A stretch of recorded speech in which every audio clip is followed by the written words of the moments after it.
They are gods that no one prays to anymore. No temples burn incense for them.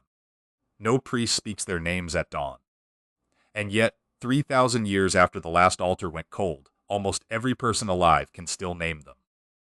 Zeus, Poseidon, Athena, Hades, a religion that died and somehow refused to disappear. How does a faith outlive its own believers by 30 centuries? How do gods survive the death of everyone who ever worshipped them?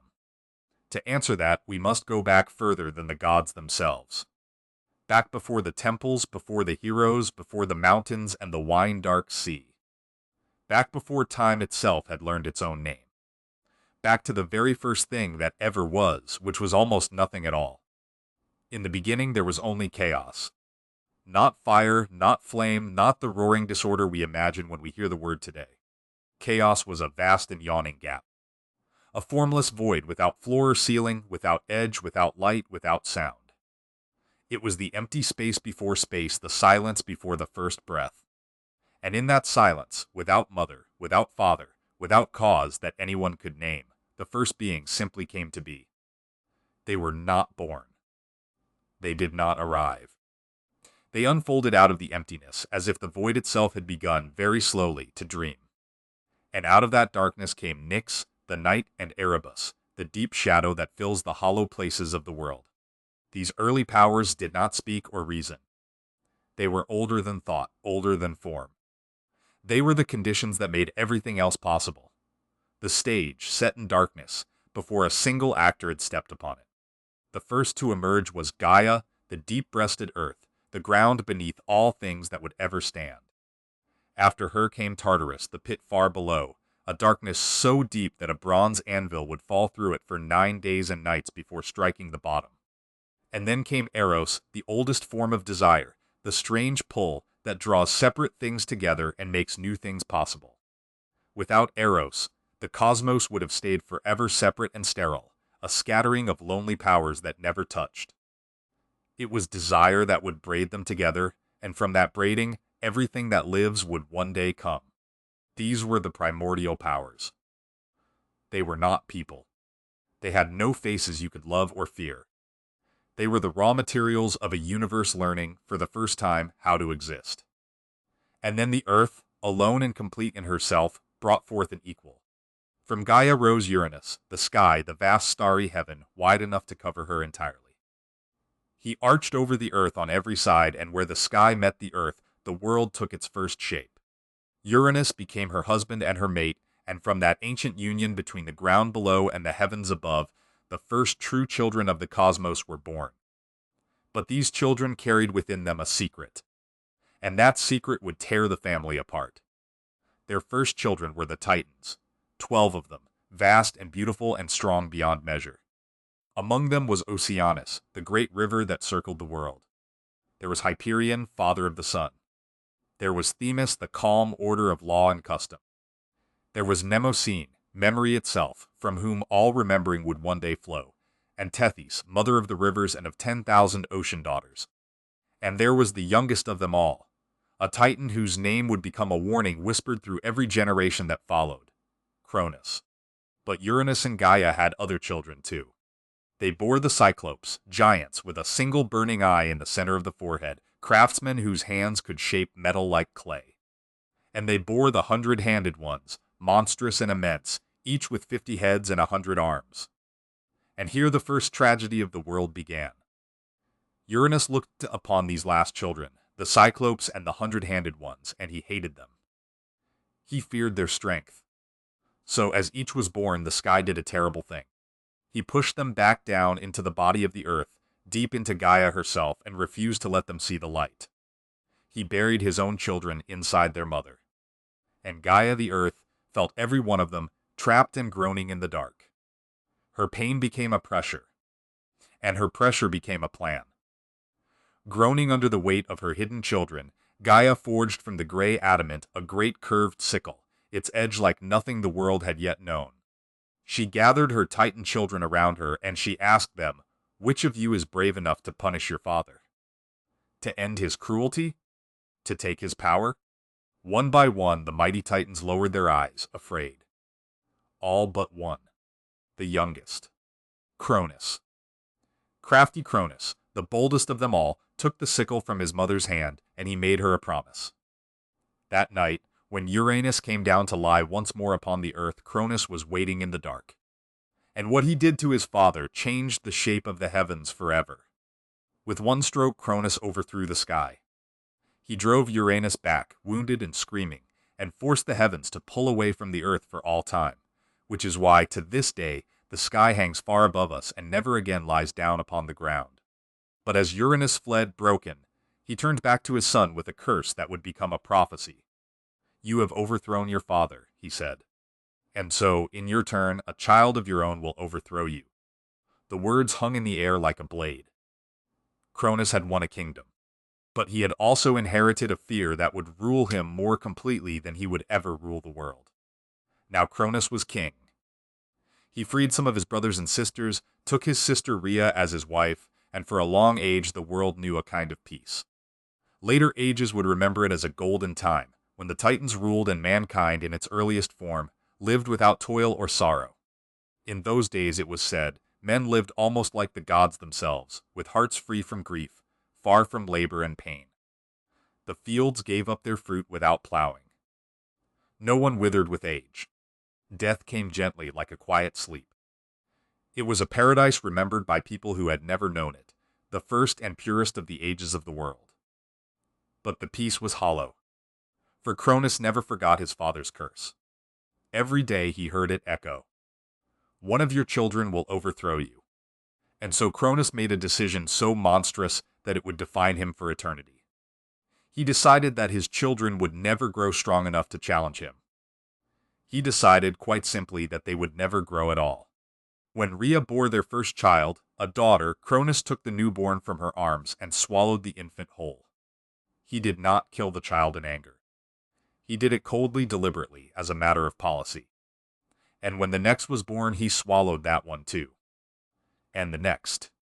One after another, 5 children of Cronus vanished down their father's throat, sealed alive inside him where they could never rise, never plot, never fulfill the prophecy. Rhea watched, helpless, as her family disappeared into the body of her husband. Her grief was beyond measure. But grief, in this family, had a way of becoming something far more dangerous. When Rhea grew heavy with her 6th child, she could bear it no longer.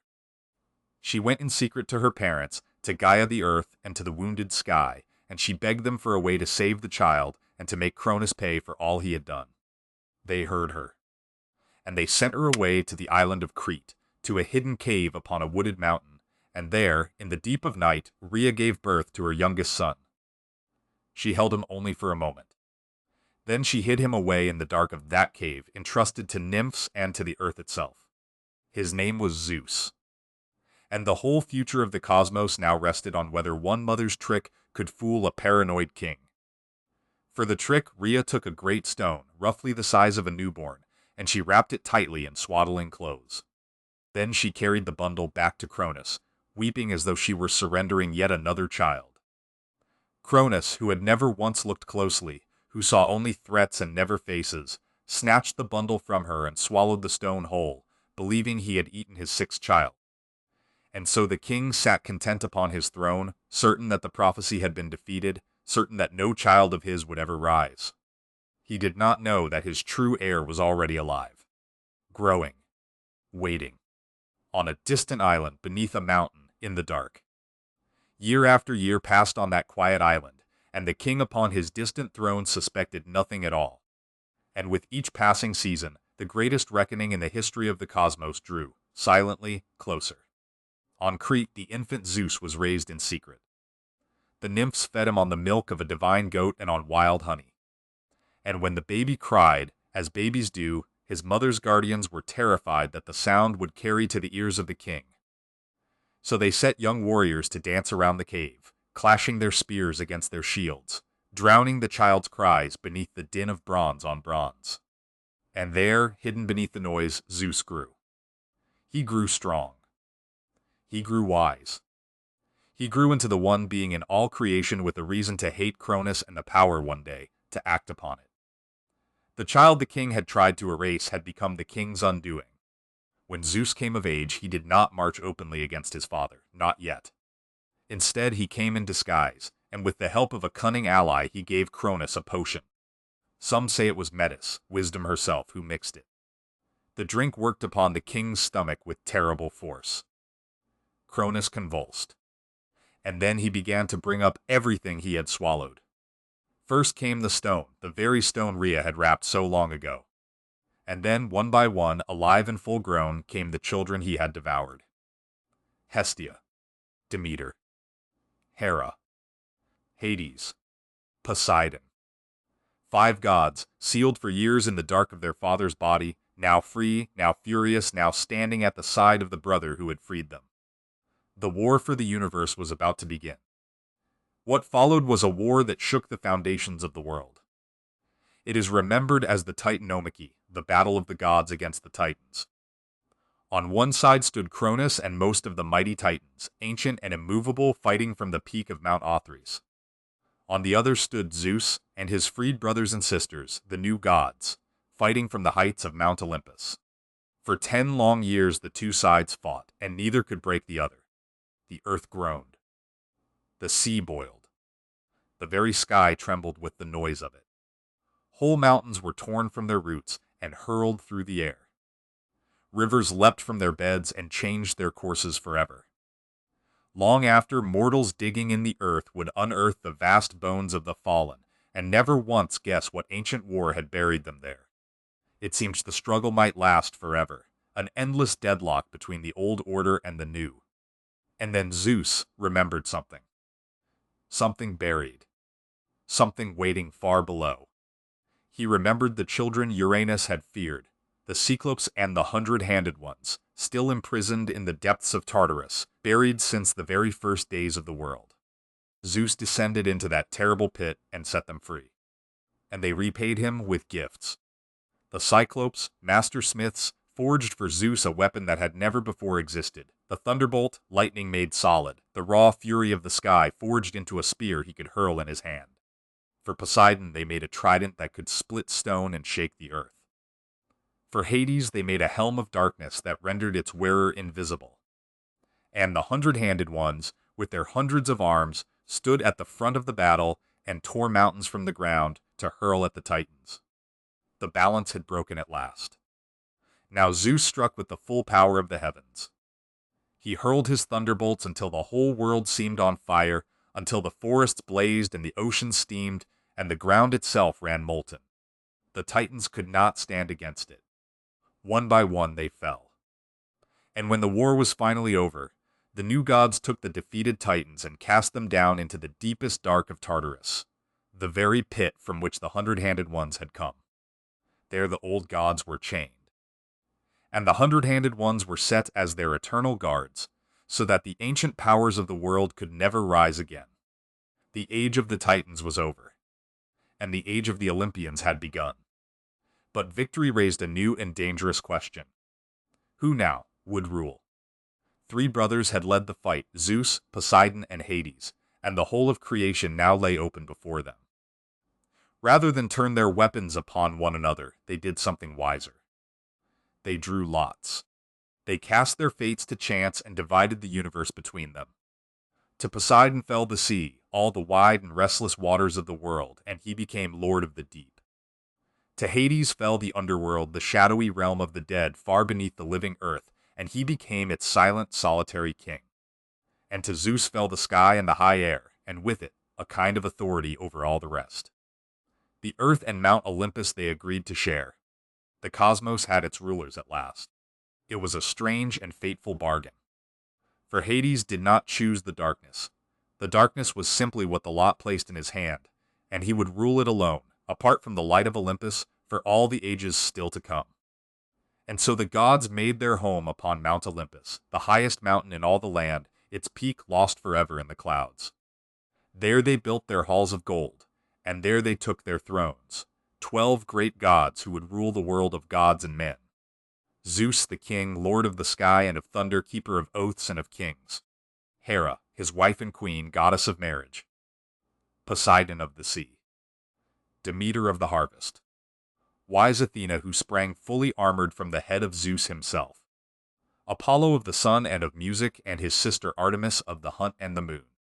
Ares of war, Aphrodite of love, Hephaestus the divine smith, Hermes the swift messenger. This was the family that would rule the imagination of the world for the next 3,000 years. They were not distant, unknowable powers like the primordials before them. They quarreled and they loved. They took sides and chose favorites. They nursed a grudge for 100 years and repaid a kindness with a miracle.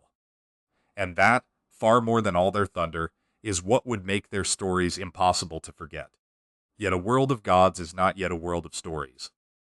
For that, you need mortals, you need beings who suffer, who hope, who die. And it was here, in the making and the fate of humankind, that the Olympian age found its heart. The task of shaping the early world fell in part to a Titan who had sided with Zeus in the Great War. His name was Prometheus, which means forethought, for he could see what was coming before it came. And Prometheus looked upon the mortals who walked the earth, cold, fearful, huddled in caves, living like shadows, and unlike the other gods, he pitied them. That pity would cost him more than he could ever have imagined. For Prometheus decided to give humankind a gift the gods had reserved for themselves: fire. The divine flame that meant warmth and safety and cooked food and metal and craft, the very foundation of every civilization that would ever rise. With fire, a mortal could push back the night. With fire, soft metal became a blade, and wet clay became a vessel, and the long, unstoppable story of human invention could finally begin. He stole a spark from the heavens, hid it in the hollow of a fennel stalk, and carried it down to the world of men. And when Zeus looked down from Olympus one night and saw the earth glittering with the light of 1,000 human fires, he understood at once what had been done. His anger was terrible, because fire was not merely a tool. Fire was the beginning of power, and Zeus had no intention of letting mortals, or the Titan who loved them, hold that power unpunished. Zeus took his revenge in two ways, and both would echo through all the ages of the world. Prometheus himself he chained to a distant mountain at the edge of the earth, and each day he sent an eagle to tear at the Titan's liver, which each night grew whole again, so that the torment would never end. And for humankind, Zeus devised a subtler punishment. He had the gods fashion the first woman, beautiful beyond compare, and each god gave her a gift: grace and skill and a persuasive tongue. They named her Pandora, which means all gifted. And she was sent down to the world of men carrying a sealed jar, with a single instruction that she should never, ever open it. But she was made curious. And one day the curiosity became too much. Pandora lifted the lid of the jar, just a little, and out of it poured every sorrow that would ever trouble the human race. Sickness and hardship and grief and old age and death itself all flew out into the world and scattered where they could never be gathered again. In terror she slammed the lid shut, but it was too late. Everything had escaped, everything but one thing, which remained caught beneath the rim. And that one thing was hope. And so the myths tell us that from the very beginning, human life would be a thing of suffering and loss, but that, no matter how dark the world became, hope would always remain, sealed somewhere deep within us, refusing to fly away. And here, at last, we can return to the question we began with. Why did these gods never truly die? Why, 3,000 years after the last temple fell silent, do we still know their names? The answer is hidden in the stories themselves.